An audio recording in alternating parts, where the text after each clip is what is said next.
Morning, everybody. Hope you're having a good start to the day. Today's message is when your thoughts attack you. Oftentimes, we have a lot of thoughts in our minds that are flip-flopping between the good and the bad. And this happens to everybody. Nobody's immune to this. Even the greatest champions and the winners struggle with defeating thoughts. And today I was running and I saw this guy that I normally see. And he stops me and he starts talking to me like normal. And he's like, "Hey, you look really, really fit." And I was like, "Yeah, but looking fit and feeling fit are two different things." And I was like, "Yeah, I might look fit, but do I feel it? Because my thoughts keep on attacking me and I can't get free from them." And then he starts to go on and say, "Yeah, I struggle with the same thing and I wish I could take my shirt off like you. But I'm 58 years old and I have all these problems and this and that." And he's comparing his situation to me.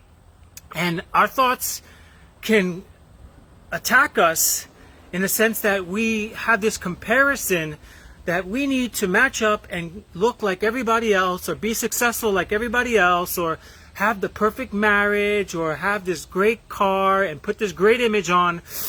And the reality is that you're comparing yourself to somebody else. And what's happening is that your thoughts are defeating you because you are not giving yourself the credit that you deserve. Your body is beautiful. Your body is perfect the way it is. You're doing the work that you're supposed to be doing. You are created with the gifts and the quirks that make you unique. And they are all for your benefit, that define you and give you the ultimate purpose for your life. You see, in Moses had to part the Red Sea, and he's like, "God, I can't do this." And God was like, "What do you have in your hand?" Moses only had a rod, but when he used the rod, he was able to part the Red Sea. And I think a lot of times we don't appreciate our gifts that God's given us. There was a long time that I didn't wear short pants or long sleeve shirts because I always wanted to hide my hand and I always wanted to hide my legs.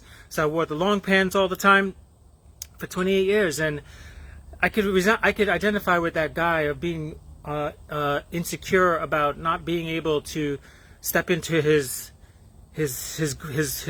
love, his self-love for himself. Is not step into that. He's rejecting it.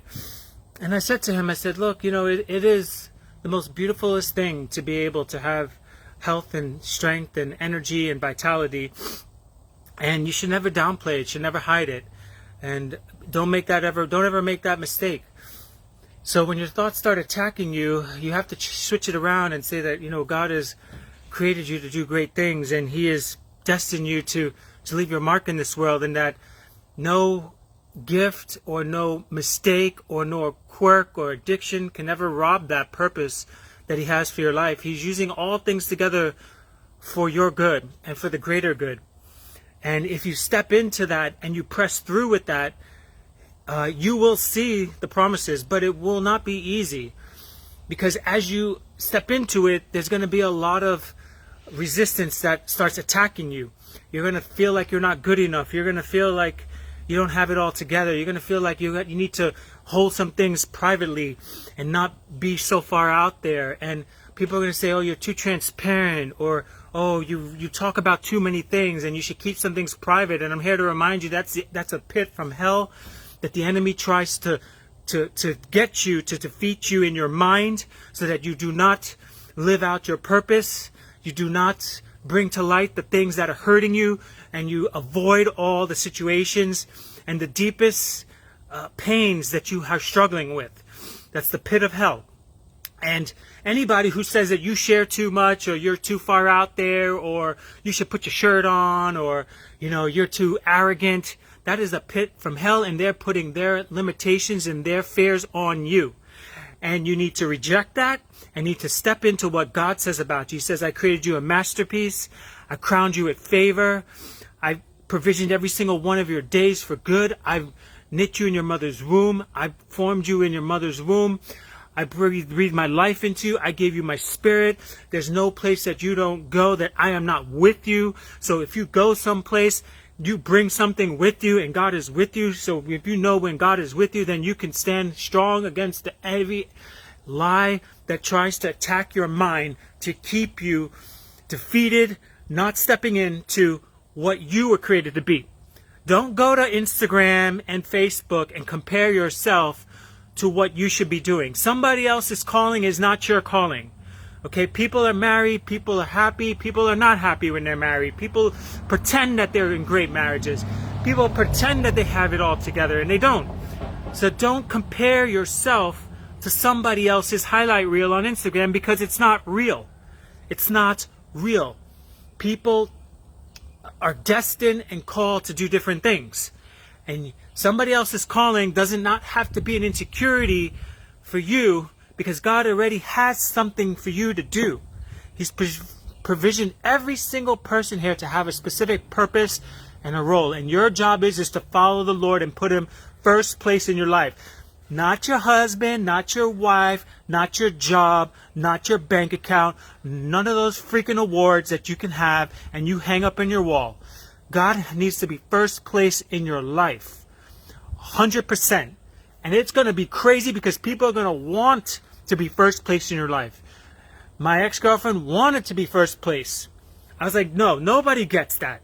God gets first place. I would not be here without the grace of God. You would not even know me without the grace of God. I would be dead. I would have killed myself a long time ago. That's how miserable I was. But God rescued me, and now I'm here. And I will be for damn sure not going to put you above the Lord. Nobody gets that. Zero. And I hope this really helps you, because when your thoughts start attacking you, you can feel like you're going insane. But God is an ever-present help in your time of need, and He will lift you up and bring you through. He won't ever not bring you through. You know why? Because God does not manufacture junk, and you're not junk. And you're His most prized possession, because He's breathed His life into you, and He's giving you the spirit of discernment to know right and wrong. So whatever it is that you're going through it. You don't have to pray everything away. You can go through it and walk through it with the Lord. I hope this helps you guys, and have a great day. And I hope to see you guys out there. Live free, live amazingly.